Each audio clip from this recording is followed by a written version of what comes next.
জয় জগন্নাথ, জয় জগন্নাথ বলে আমি ব্লগটি স্টার্ট করলাম। তো হ্যালো এভরিওয়ান, চলে এলাম ছোট্ট একটা মিনি ব্লগ নিয়ে। তো এখন আমরা সবাই মিলে যাচ্ছি রথে। তো আমাদের মেয়ের ছিল মানত, তো সেই মানত দিতেই এসেছি। আর হচ্ছে সারাদিন যা বৃষ্টি হয়েছে, তো মানত না থাকলে হয়তো রথে যেতাম না। মানত যেহেতু আছে তো সেই জন্য এসেছি আর কি।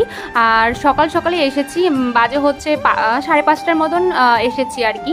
তখন বৃষ্টি পড়ছিল, তাছাড়া সারাদিন বৃষ্টি হয়েছে। আমার তো মনে হচ্ছিল যে এরকম বৃষ্টি হলে আমি কি করে যাব। তো যাই হোক, এই মানতটা করেছিল হচ্ছে মেয়ের পাপা। এইসব ব্যাপারে কিছু জানতামও না আর আমাকে বলেওনি। তো এবার বলছে যে মেয়ের নামে মানত করেছি আমি, তো এবার রথে গিয়ে তো কিছু টাকা দিয়ে আসবো। তো আমি বললাম যে ঠিক আছে, মানত যেহেতু করেছে তাহলে তাড়াতাড়ি দিয়ে দেয় ভালো। তো তার জন্য আমরা চলে এসেছি দেখো। আর এখন মেয়েকে একদম রথে তুলে দেওয়া হয়েছে। বাবা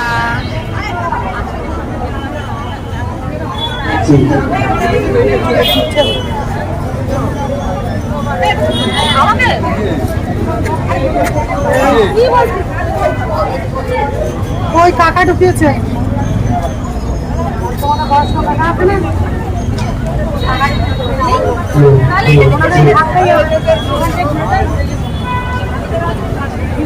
মেয়ে কিন্তু ওপরে উঠে খুব মজা পাচ্ছিল, একদম চুপ করেছিল, একটুও কাঁদছিল না। এখানে বাবা জগন্নাথ, বলরাম, সুভদ্রার কোলে দেওয়া হয়েছিল। তো কোলে দিয়ে পুচুকে আশীর্বাদ করছিল। জাটিতে কিন্তু রথযাত্রা খুব সুন্দর হয়, প্রতিবারই আসি, এবার আসা হবে না। এদিকে মেয়েকে তার পাপার কোলে দেওয়া হচ্ছে। তো এইখান থেকে আবার চলে এসেছি একটুখানি মেলা দেখতে।